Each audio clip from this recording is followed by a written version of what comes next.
Hello there, welcome back to my channel. If you're new here, please do not forget to subscribe and click the bell button so you won't miss any new videos from me. So for today's video, I'm gonna show you how to change the color background in Twitter.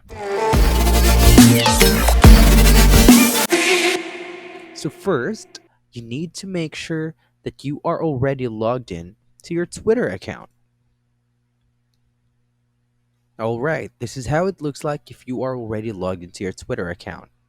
Now for the next step, since we are going to change the color background, you need to click the More option on the left side. That is below Profile option. And here, since we already clicked the More option, we need to click right after the Settings and Privacy.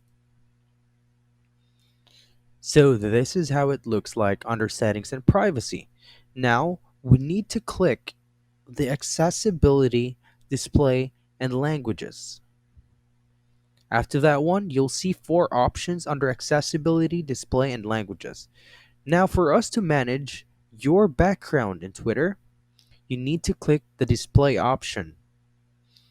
And there, you'll be able to select another option for the background. It's either the default one, which is the white one, the dim one, and lastly, the lights out or black. But I prefer the lights out. So, that's how you change the color background in Twitter. I do hope this video helped you. See you on my next videos, and bye for now.